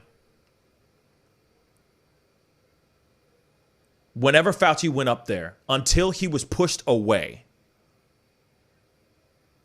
he would try to right the wrongs that Trump was saying on the microphone. Birx had the same opportunities as well. And she laid silent when the rest of the country is listening to this BS, this kerfuffle of words that are coming out of Trump's mouth. And unfortunately, we have people out here that believe everything that he says, because what he says is the way. What he says is the truth. And now we have almost 500,000 people dead in America. Just America alone from this deadly, crazy virus. And you're telling me this girl's sitting here going, if things went differently, I wouldn't be able to sleep ever? No, you shouldn't be able to sleep at all right now. Period. You let the lies go out there. You're a doctor. Your job is to save lives. Not let somebody go on a microphone and lie to the American people. Actually, to the world. Because there's everybody in the people watch us, y'all. And you let a president go out there and spout BS, fabricate graphs, and that's okay?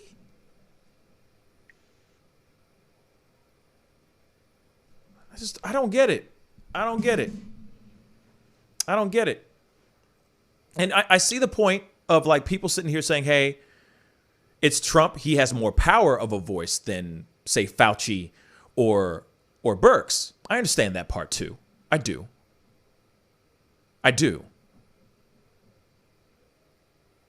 But why couldn't it have been like thrown to Pence or any other elected official that has a stronger voice or as strong of a voice? Shoot, AOC, for crying out loud. But see, that's the thing. When you throw it over to the other side of the aisle, then all of a sudden it's a bipartisan situation. You see what I'm saying? Then it's, the Democrats are crazy and the Republicans have the truth.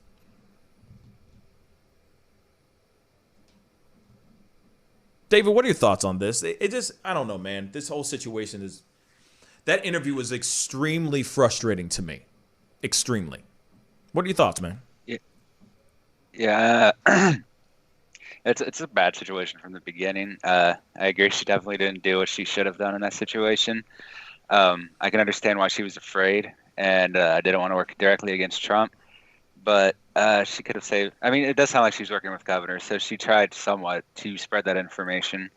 But she could have done a lot more. Like we saw Fauci do a lot of interviews on his own, not just when Trump was there. And that's usually when he would try to kind of correct some of that information. Mm-hmm. And honestly, the worst part about this is that we don't like who made those images, like what exactly info were they using for those images, and like who falsified them? Because if they're not consistent with their data, someone just straight up made that up. And the question is who. Maybe Trump ordered it, but I doubt he made them himself. So someone else would have been involved at least. But I'm not too sure about her in this, really. I mean, I agree that she should have spoke out more. And honestly, you could put the burden more on the governors and Pence in this case, because she did speak to them and Pence didn't do anything. If Pence was really working with her the whole time, he was the only one that has almost as much power as the president. So, he could have been working with her the same. But she still ultimately had the responsibility to correct those graphs, because giving false information about the spread of COVID or how it's working completely destroys any ability to respond to that. And honestly, wrong data is worse than no data in this case, because people are responding to something that's not true, even though they think it is. And then also, real quick, hold that thought for a second, just to add on top of what you just said. Then on top of that, to add insult to injury, to like put salt in the wounds, Tabasco sauce, and all kinds of crazy stuff.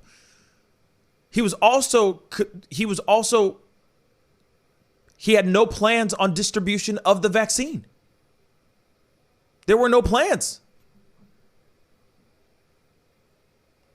He was holding back on the distribution of a vaccine, yo. That doesn't make any sense. From my understanding, there were states that actually vaccines were on hold, were held on hold. What is that? Sorry, David, continue. I just think that's just weird stuff. Why would you hold back on those things? Right. And the thing is, she still had full access to social media during this time. I mean, Trump could definitely hit back at her. Like, she could lose her position out there. He might even try to pressure to get her medical license revoked, which is unlikely to happen. I mean, there were consequences there, but I think she had the opportunity to speak up. She could have used social media. She could have done interviews on her own. Fauci continued to use social media to talk about the virus while he was kind of silenced by Trump. And like I said, it is a hard. I can understand why they would be afraid, but this is a very important thing. This is one of those cases where you should risk yourself and try to speak out. If people are being misinformed on how the virus is spreading, they have the wrong information on how to treat it and contain it. So ultimately, everything that comes out of the office, if they're using false data, is ultimately detrimental to the process of trying to take care of people. Though at the end, I will say it's ultimately Trump's responsibility. It's his advisors. He's the one that chose to silence them and not to enact the information. I do think that maybe this woman, Dr. Birx, is trying to make herself look a little better in this interview, though I'm not sure, to try and get back some of her reputation she lost for not doing anything when she was in office. Because I know she points out that she had a mask and her coworker had a mask, but, you know, just kind of just like virtue signaling. What is two people wearing a mask supposed to do in an entire White House?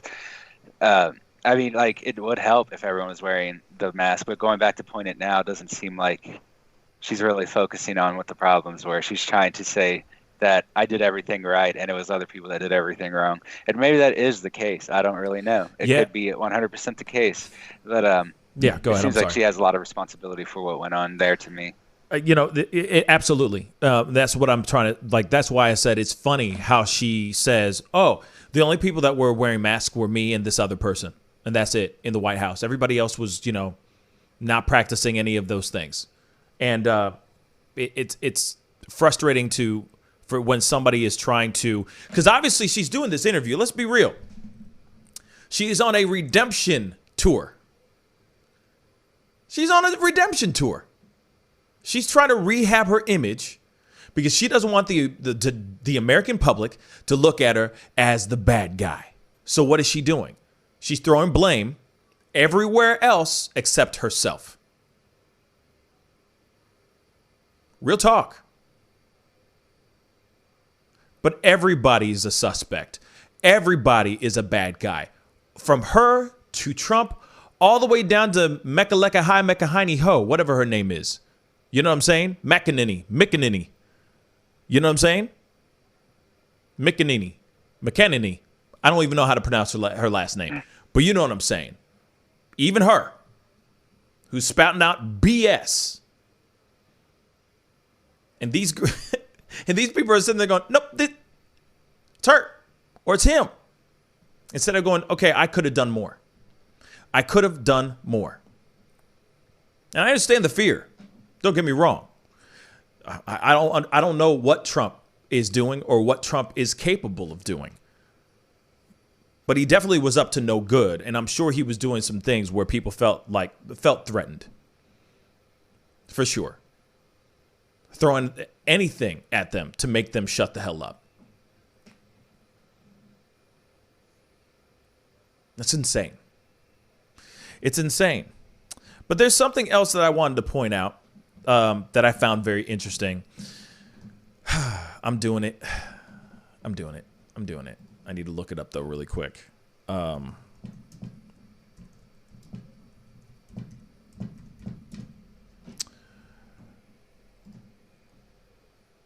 This is a very interesting story coming from the KGB, coming from Daily Mail, that has to do with Trump and the KGB. Yep. Let's take a look at this really quick.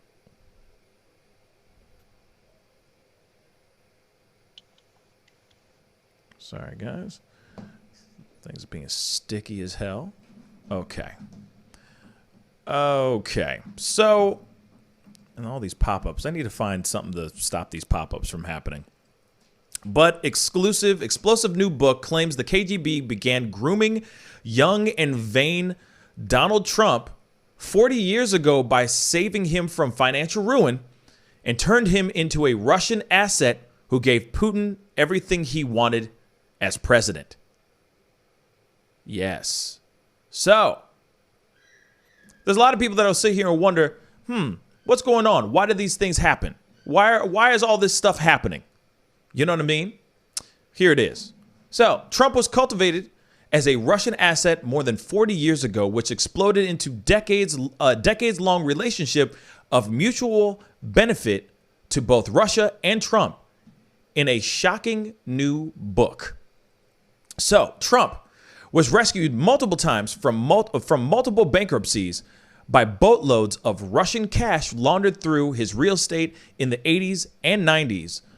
The author asserts Russian money also picked up the tab for buildings franchised under Trump's name. An invitation to Russia by a high-level KGB official in 1987 under the guise of a preliminary scouting trip to build a Trump hotel in Moscow was in fact deep development by KGB handlers that furthered creating secret back channels and allowed the Russians to influence and damage American democracy, the author claims. This is a book that's about to come out, or that came out yesterday, actually, which is very interesting. When Trump became president, it was time to pay the piper. And Trump gave Putin everything he wanted, the author writes. Author Craig Unger makes the revelations in his new book, American Compromat, I guess, how the KGB cultivated Donald Trump and related tales of sex, greed, power, and treachery.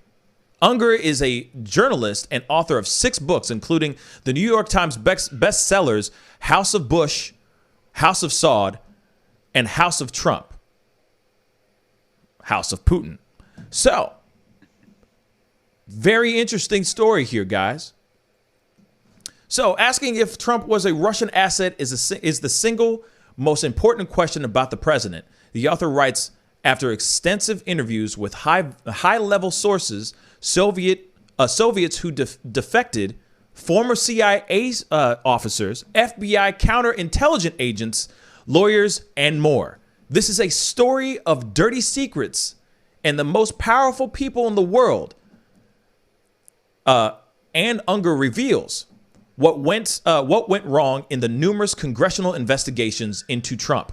Trump and the Russians were also in bed together through Trump's close friendship with Jeffrey Epstein, who was supplying the Russians in Silicon Valley with underage girls, the author claims. Epstein claimed to have introduced Melania to Trump, and when Donald was partying, when Donald was partying with Epstein girls.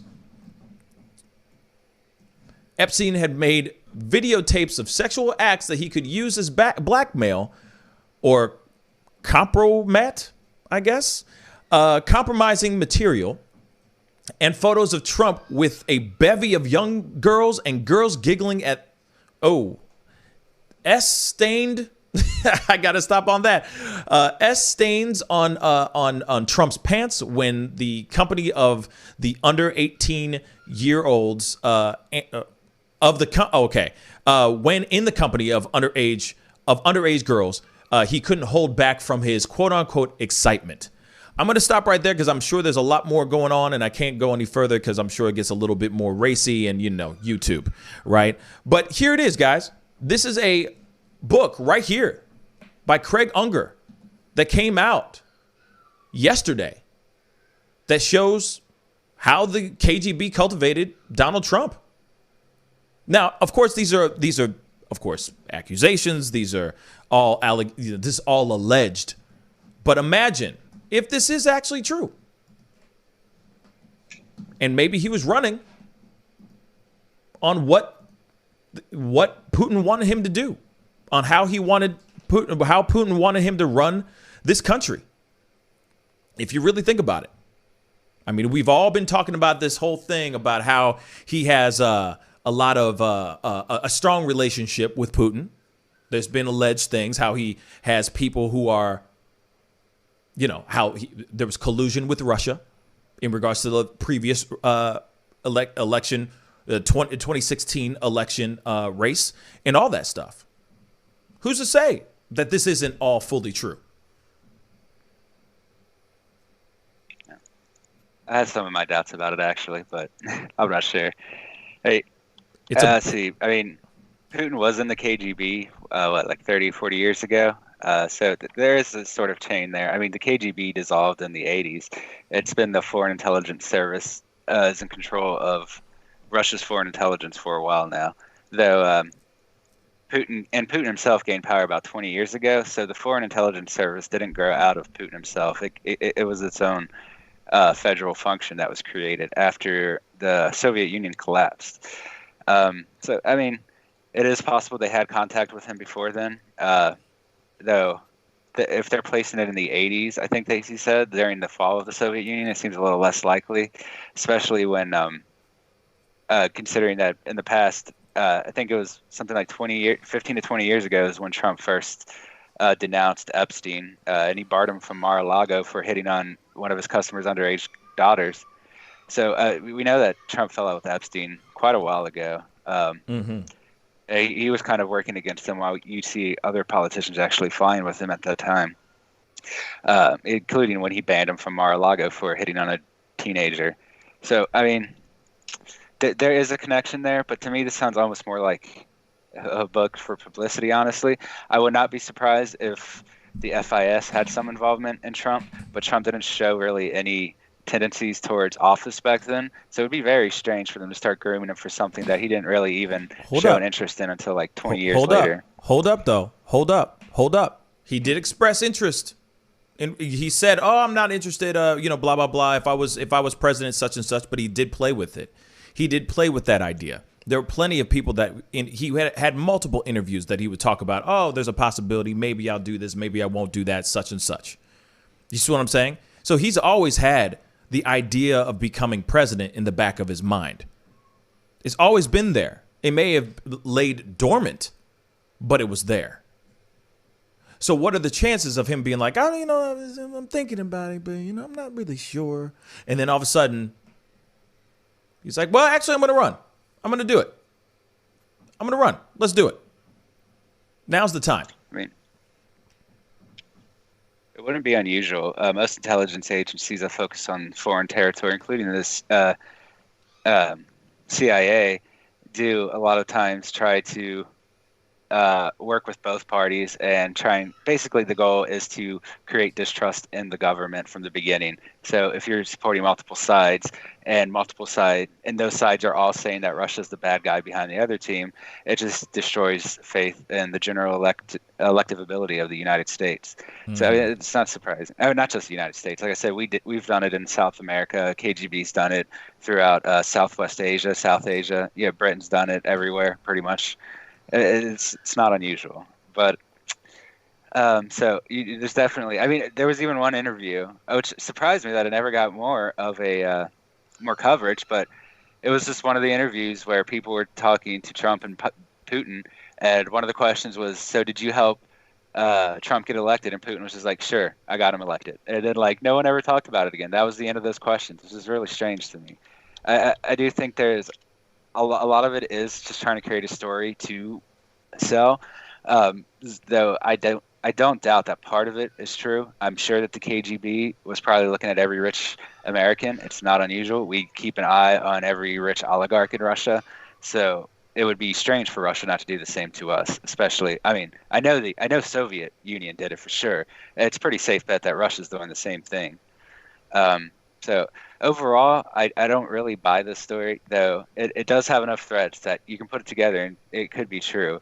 I just given the time involved and the exact relationships, and like Yogi mentioned, that Trump has assassinated. Yeah, I just saw that too. Been complacent in assassinations that hurt Russia. And that's a good possibility too. But you never know. Yeah. What if he was to do that, and he's like, I got to do this, man. What if he just said, hey, this is just one casualty, out of millions for you, Putin. This is no big deal. I have to do what I got to do, just so I can save face. I mean, there's that possibility. Of course, this is all just conspiracy. You know what I'm saying? Well, there was the bit of theater around Syria when Trump struck a Russian base, or I think it was a Syrian base that had Russian people stationed there. And a lot of people made that like a big deal that it might lead to a war, but what really happened was that our foreign agents talked to Russia and made sure that the base in the area was evacuated before we hit it with missiles. So despite how it was covered, there was never really, say, a threat there. It was just a bit of theater between Russia, Syria, and the U.S. It's quite possible that either the story or the entire Trump presidency was just more of that theater. But I would mostly think that overall, Russia is probably not happy with the things that Trump did, considering just who he targeted, especially given. We saw some things that suggested the other way in his dealings with North Korea, but that mostly just stayed discussionary. He never really engaged with North Korea. So we haven't actually changed our allies. We've still been working against Russia, even if it is mostly theater at this point. I do legitimately think both Russia and America are more concerned about China right now, which is probably why. We also saw that huge de-escalation over Azerbaijan and Armenia, which would have involved America and Russia, but America never spoke up once, and Russia never actually helped their allies. They were there trying to broker peace. They were trying to back down from that possible war scenario, and so it is a complicated issue overall. Trump probably did have some. Oh, for sure, he had relations to oligarchs in Russia beforehand, and it's quite possible he had relations with Trump before his presidency. I wouldn't even be surprised with Putin. I wouldn't even be surprised if Putin did, in fact, encourage him. So I say it's possible. Like I said, there was that one interview where Putin said he did get Trump elected. I think he was just trolling American news, but who knows? He could have been 100% honest there. Facts. I feel like we're in that world now, where they do things and they get tired of it. Where they get tired of getting the same questions millions of times over, but at the same time they are toying with very sensitive ears. You know what I'm saying? So saying something like that could be, could bite them in the ass later on in life, especially when they say something like that. But, like I said, I mean, this is a very interesting story. Of course, the book is out. Obviously, it could be something where it is just something to sell some books, you know what I mean, to secure the bag real quick, make the monies. That is a very good possibility as well. But at the same time, it is something that is a real book that is out there. And talking about his relationship with Putin and Russia. And if that is really true, if it is truly true, then that kind of sets things in a different angle. You know what I mean? The lens is a different angle, and it makes you look at things in a different way if the accusations that are being said in this book are actually true. And I guess we're just going to have to sit back, wait, and see what happens with it. You know what I'm saying? But I got to wrap it up, guys. That is the show today. You know what I mean?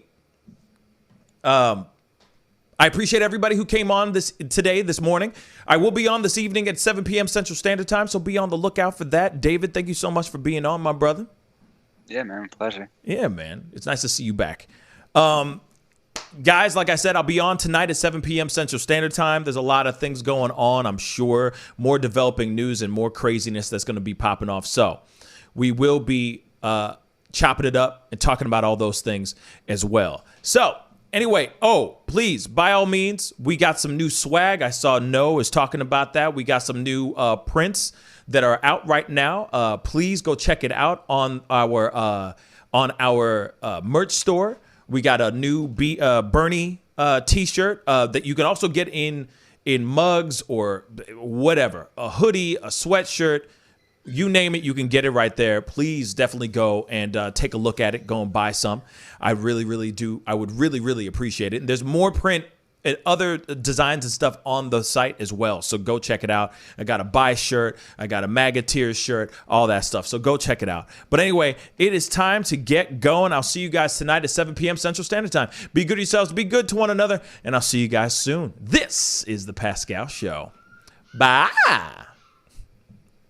For the holidays, don't cancel them, prepare STL. Decorate, make it as normal as you can, but slow the spread of COVID. Wear a mask, wash your hands, watch your distance. Prepare STL, helping St. Louisans of color prepare and prevail.